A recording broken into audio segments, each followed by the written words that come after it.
ಚಿನ್ನಸ್ವಾಮಿ ಸ್ಟೇಡಿಯಂನಲ್ಲಿ ಹೋಮ ಹವನವನ್ನು ನೆರವೇರಿಸಲಾಗಿದೆ. ಕಾಲ್ತುಳಿತ ಪ್ರಕರಣದಲ್ಲಿ ಹಲವು ಜೀವಗಳು ಬಲಿಯಾಗಿದ್ವು. ಇದರ ಹಿನ್ನೆಲೆಯಲ್ಲಿ ಮಹಾಪೂಜೆಯನ್ನ ನೆರವೇರಿಸಿದ್ದಾರೆ ಸ್ಟೇಡಿಯಂನಲ್ಲಿ.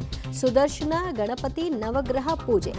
ಯಾವುದೇ ವಿಘ್ನ ಎದುರಾಗದಂತೆ ಈ ಪೂಜೆಗಳನ್ನು ಹಮ್ಮಿಕೊಳ್ಳಲಾಗಿರುವಂಥದ್ದು.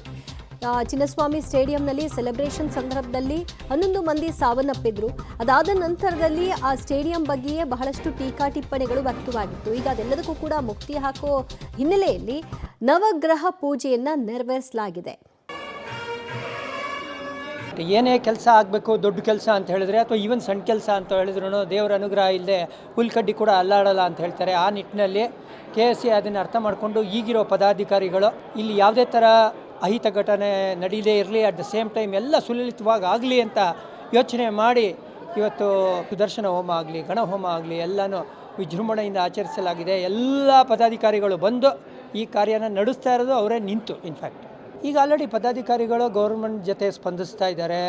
ನಿಮ್ಗೆ ಗೊತ್ತಿರೋ ಹಂಗೆ ನೀವೇ ಇನ್ಫ್ಯಾಕ್ಟ್ ರಿಪೋರ್ಟ್ ಮಾಡಿದ್ದೀರಾ. ಮುಖ್ಯಮಂತ್ರಿನ ಮೀಟ್ ಮಾಡಿದರು, ಡೆಪ್ಯೂಟಿ ಮುಖ್ಯಮಂತ್ರಿನ ಮೀಟ್ ಮಾಡಿದರು, ಅದಾದಮೇಲಿಂದ ಹೋಮ್ ಮಿನಿಸ್ಟ್ರು ಕೂಡ ಮೀಟ್ ಮಾಡಿದ್ದಾರೆ.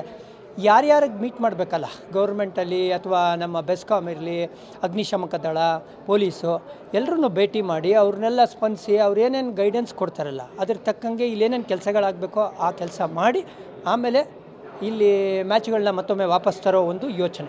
RCBಗೆ ಮನೆ ಯಾವುದು ಅಂತ ಹೇಳಿದ್ರೆ ಅದು ಬೆಂಗಳೂರು ಚಿನ್ನಸ್ವಾಮಿ ಸ್ಟೇಡಿಯಂ ಅಲ್ವಾ. RCB ಅಭಿಮಾನಿಗಳು ಬೇಜಾರು ಮಾಡ್ಕೊಂಡ್ಬಿಡ್ತಾರೆ, ಇಲ್ಲಿ RCB ಮ್ಯಾಚ್ ಆಗಿಲ್ಲ, ಬೇರೆ ಒಂದು ಗ್ರೌಂಡಲ್ಲಿ ಆಯಿತು ಅಂತ. ಅದನ್ನು ಅರ್ಥ ಮಾಡ್ಕೊಂಡಿದ್ದಾರೆ ಗೌರ್ಮೆಂಟ್ ಕೂಡ. ಸೊ ಅದಕ್ಕೋಸ್ಕರ ಅವ್ರು ಹೇಳಿರೋದು ಯಾವುದೇ ಕಾರಣಕ್ಕೂ ನಾವು ಪ್ರೇಕ್ಷಕರಿಗೆ ಡಿಸಪಾಯಿಂಟ್ ಮಾಡೋಕ್ಕೆ ಇಷ್ಟ ಇಲ್ಲ. ಮ್ಯಾಚ್ಗಳು ನಡಿಬೇಕು, ಅದಕ್ಕೇನೇನು ವ್ಯವಸ್ಥೆ ಮಾಡಬೇಕು ಅದು ನಾವು ಕೈ ಜೋಡಿಸ್ತೀವಿ KSE ಜೊತೆಗೆ ಅಂತಲೇ